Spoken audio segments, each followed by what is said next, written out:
In today's video, I'm going to teach you how to create an image overlay in Webflow. Open the Webflow website, then hover over your site and click Open in Webflow. Once the designer loads, make sure the canvas is visible so you can place and edit elements directly on the page. Go to the Add panel by clicking the Add icon in the top left. From a list of elements, drag a div block onto the canvas. As soon as you drop it in place, give this div block a class name. This div will act as the wrapper that holds both the image and the overlay, so classing it here keeps the structure organized from the start. Now drag an image element inside that wrapper. With the image selected, upload your photo and then select it so it appears inside the wrapper on the canvas. Next, select the wrapper again. You can do this in the navigator if that is easier. With the wrapper selected, go over to the Style panel on the right and scroll down until you find Position. Set Position to Relative. This establishes the wrapper as the positioning context for the overlay that will sit on top of the image. Go back to the Add panel and drag another div block inside the wrapper. Make sure it appears below the image in the navigator, still inside the same wrapper. After you place it, give this new div block its own class name. This second div is the overlay layer that will cover the image. Select the new overlay div. In the Style panel, scroll down to Position and set it to Absolute.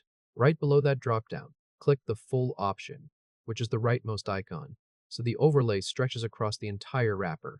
Once that is applied, the overlay will fill the same area as the image. Keep the overlay div selected and scroll further down to the Background section. Open the color picker, choose black, then lower the opacity to around 40%. At this point, the overlay sits over the image as a semi-transparent black layer. Still with the overlay selected, continue down to the Effects section and find Opacity. Set the opacity to 0%.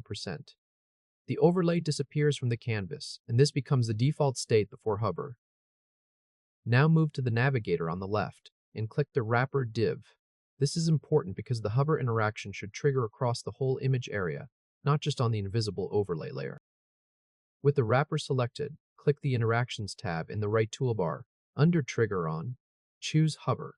In the On-Hover area, click Add an Action, then choose Animate. When prompted, name the animation. Say the name clearly as you type it so there is time for the text entry. Enter the name for the hover fade-in animation, then confirm it. Under Target, open the drop-down and choose Class. Make sure the class selected is the class of the overlay div you created inside the image wrapper. Leave the duration at 500 milliseconds at the top. Then, add an opacity animation.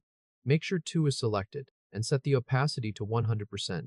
This creates the fade-in so the dark overlay appears when the cursor enters the wrapper. This will save automatically. Now go back to the main Interactions panel. Find the animation you just created, right-click it, and choose Duplicate. Rename the copied animation. As you enter the new name, speak it naturally while typing so the change is fully covered on screen. Use a name that identifies it as the fade-out animation, then confirm it.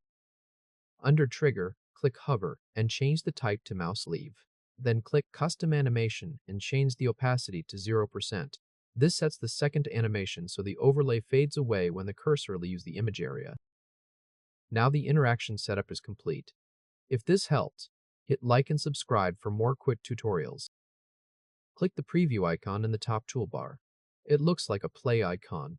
With preview mode active, move your mouse over the image on the canvas. The overlay should fade in smoothly across the image. Then, move your mouse off the image and the overlay should fade back out. Click the preview icon again to exit preview mode.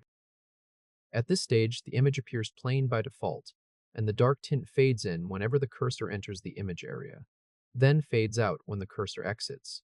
In the Interactions panel, the wrapper now contains a mouse hover trigger with 2 timed animations.